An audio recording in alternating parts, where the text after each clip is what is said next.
Hi, welcome. It's the first video we're going to be recording, me and Bayard Galvão. We're going to be talking about psychotherapy, different themes, and it's a kind of like a different approach, but still, I hope it's useful. The first theme that we chose was burnout. We're going to be dividing burnout into two different areas. Burnout caused by work and burnout caused by other things than work. I'm sorry for my English, it's kind of rusty, it's been some time, and I hope it's understandable. Well, burnout is when you have no more energy, it's gone. What provokes that? Where energy is consumed at work and other places. But how is it that work is so stressful? Now, we should firstly differentiate two things. The first thing is work itself. I don't know, maybe calculations or creating different things, and the activity itself. And the other part, which is many times, actually most times, is the worst one, is pressure. Pressure during work. Pressure for delivering different activities, tasks, goals, problems, a work environment, bosses, colleagues, even traffic going to work. And many times people think they start working when they arrive, and it's not true.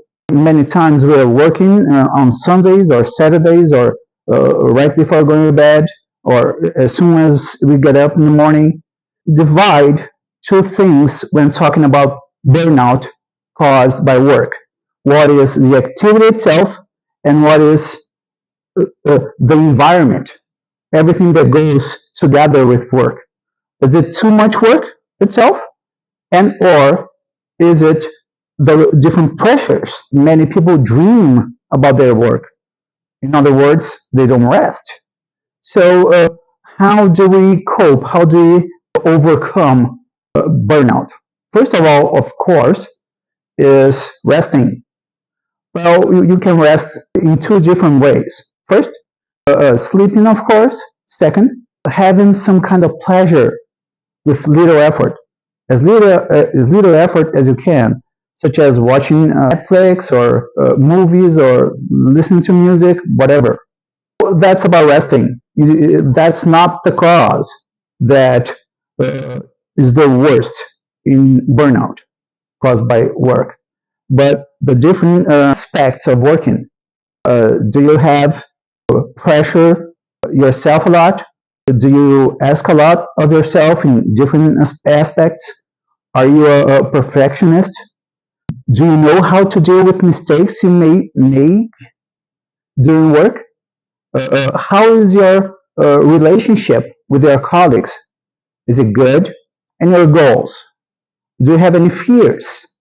For example, the fear of losing your job, the fear of not having money if you lose your job, the fear of being inferior to a colleague or to an employee or even a boss. All of this can accelerate, it can lead you to exhaustion, just because our mind is much more tiresome many times than the work itself. Well, burnout caused by work many times is actually caused by how to deal with work, not work itself. What one could do is just try to, on one side, to rest, and on the other side, ask himself or herself, what could I learn? What can I learn to deal with these problems, to deal with mistakes, to deal with being inferior? Many times we will be inferior to different people at work, every other place as well. So learning to accept our limitations, learning to give ourselves more time to learn whatever we need to learn to get it right. For example, I've seen a few patients during the pandemic that would change work and wanted to be as effective in the new work as in the old one. But for that, you need time. You don't learn a new activity in 24 hours. You may want to give yourself maybe 2 months or 6 months so you are integrated. It's always about resting, and it's about learning to perceive what is it that creates the emotional pressure. And well, the other part of burnout is many times not having moments of pleasure. It's kind of like the more responsibilities we have, the less pleasure we have, the less happiness we have, because that takes time. Every responsibility takes time, takes a lot of time many times. And the question is it really necessary to put all this effort, all this time?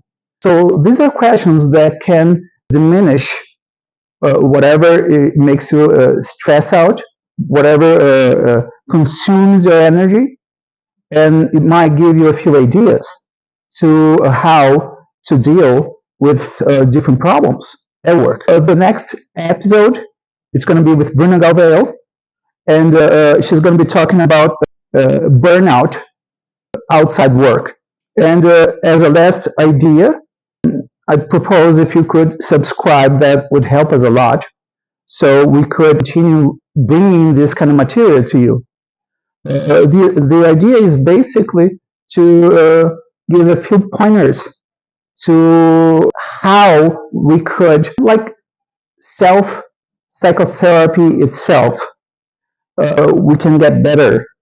Try making a list, whatever it is that's making you tired. You can list from 1 to 10 how tiresome each one of these topics is, and how can you diminish these tasks, how can you diminish these anxieties, how can you learn to deal with different things, and overcoming this overwhelming energy you're putting into something. Because the truth is that many times we try to be good at everything, and it's just not possible. That's basically the question. How much of your energy you are putting into your different areas of life? How much of your energy you're putting at work when, well, it was not all that necessary, or it is, but are you putting your energy in your priorities? Really? Or sometimes you can diminish your priorities. For example, many people help each other and help the other ones a whole lot. And well, they just start getting more and more overwhelmed with their work and the other person's work. Learning to say no, let me finish mine first, and after I finish my work, if there is enough energy, not time, because time is one thing, energy is another. You might have time, but not energy, not power enough, not fuel to continue. First, helping yourself and using your energy in yourself, and later, if you can, if you want to, if you think it's reasonable, then you help. Well, I hope some of these ideas are useful. I'm sorry for my English, it's a bit rusty, a lot rusty. And till next time, I hope you have fun. Bye-bye.